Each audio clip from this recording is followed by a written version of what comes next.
안녕하세요.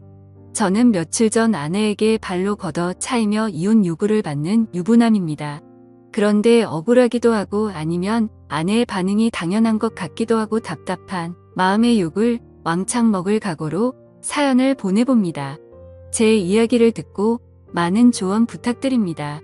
아내와는 나이 차가 무려 8살 차이 납니다. 그래서 주변에서는 많이들 부러워했습니다.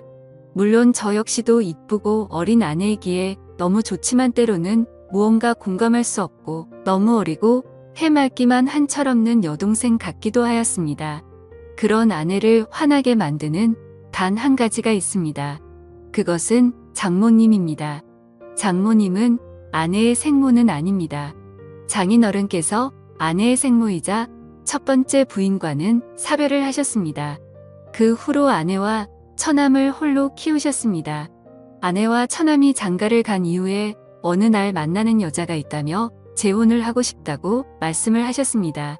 가족들은 처음에 장인어른의 말씀에 당황을 하였지만 모두들 환영한다며 그분을 소개해달라고 하였습니다. 그분이 지금의 장모님이십니다. 처음 뵙는 날의 장모님 모습을 아직도 잊지 못합니다.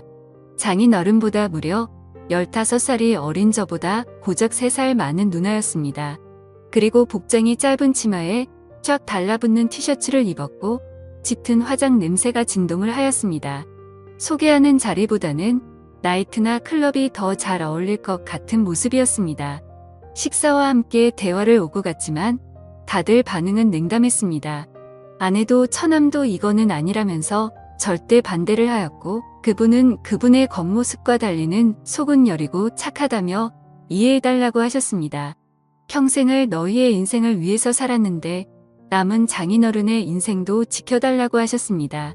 한동안 불화가 있었지만 결국 장인어른 뜻대로 재혼을 하시게 되었습니다.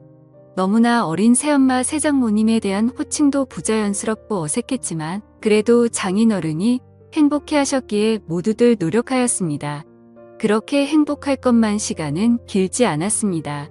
2년쯤 지나서 장인어른은 암에 걸리셨고 몇 번이 수술과 항암 치료를 하였지만 약 1년의 투병 생활 끝에 돌아가셨습니다.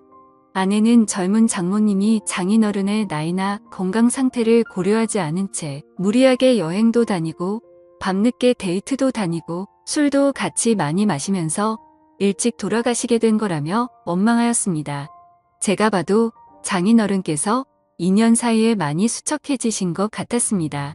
그러니 아내는 더욱 장모님을 원망하였고 장인어른이 계실 때에도 가족들과 장모님 사이에는 분명 안 보이는 벽이 있었습니다. 결국 모든 가족들의 원망과 화살은 장모님께 쏠렸습니다. 장인어른은 이렇게 될 것을 미리 예상하셨던 것 같습니다. 어느 날 평소와 다름없이 낮에 시간에 나서 병원에 들렸습니다. 병원비를 결제하고 병실에 올라갔습니다. 장인어른 혼자 계셨고 조용히 할 말이 있다며 바람 쐬려 나가자고 하셨습니다. 맞서이었던 저는 그전에도 장인어른과 소주 한 잔씩 하면서 말동무를 해드리곤 하였습니다. 많이 답답하고 힘드시죠? 하면서 장인어른께 말씀을 드렸습니다. 한참을 고민하시면서 혹시라도 자기가 죽게 된다면 아주 가끔이라도 장모 찾아뵙고 안부라도 물어주면 안 되냐고 하시는 것이었습니다. 그러시며 장모도 많이 외로운 사람이라며 부탁한다고 하셨습니다. 빨리 쾌차하셔서 집으로 가시면 장모님께도 더 잘해주고 처갓집에 더 자주 찾아뵙겠다고 하였습니다. 자네만 믿는다며 저한테 여러 번 부탁하셨습니다. 장례가 끝나고 어느 정도 시간이 지났을 때쯤 장모님께 전화를 드렸습니다. 집에 그냥 계신다고 하셨습니다. 퇴근하고 과일 및 고기 등 이것저것 사서 처갓집에 들렸습니다. 아내 보고 같이 가자고 하면 불같이 화를 내며 안 갈 것이 뻔하기에 퇴근길에 혼자 갔습니다. 장모님께서 말을 안 한 지 사람을 안 만난 지 며칠이나 지났는지 모르겠다며 반갑다고 하셨습니다. 장모님도 많이 수척해지시고 예전과 달리 얼굴에 그늘이 가득했습니다. 장모님의 이런저런 넋두리와 저녁 식사를 마치고 나왔습니다. 다음에 또 오겠다고 인사를 드린 후 나왔습니다. 고맙다고 자주자주 놀려오라고 하시는 모습에 마음이 아팠습니다. 그날 이후 3일에 한 번씩은 꼬박꼬박 전화를 드렸습니다. 집에만 계시지 말고 친구도 만나시고 나들이도 다니시라고 말씀을 드렸습니다. 갈 곳도 만날 사람도 없다며 그냥 집이 좋다고 하셨습니다. 그래서 정말 외출하고 싶으신데 가실 곳이 없으시면 점심때 회사 근처로 오셔서 전화 달라고 하였습니다. 언제든지 나가서 맛있는 점심 사드리겠다고 하였습니다. 그 후로 가끔 오셔서 점심도 같이 먹고 카페도 가서 대화도 하였습니다. 어느 날 아내가 이런 사실을 알게 되었고 저한테 불같이 화를 내었습니다. 그래서 장인어른 부탁부터 있었던 사실을 전부 이야기해 주었습니다. 아내는 장인어른의 부탁을 무시하지 않고 들어준 것은 고맙지만 앞으로 장모님과 개인적인 연락은 하지 않았으면 좋겠다고 하였습니다.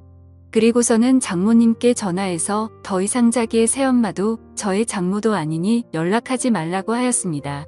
이 사실은 처남에게도 알렸습니다. 처남도 아내에게 그 정도까지는 할 필요 있냐며 심한 거 아니냐고 하였지만 아내는 확고했습니다. 그렇게 한두 달 지났을 때 장모님께 연락이 왔습니다.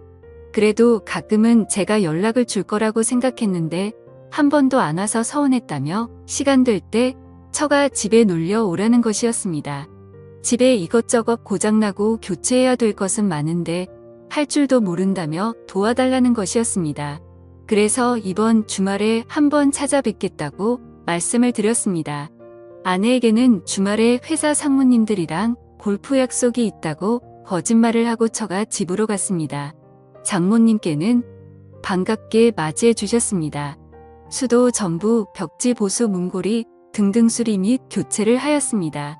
그 집도 아내가 어릴 때부터 살던 집이다 보니 이래저래 오래돼서 고장난 것들이 많았습니다.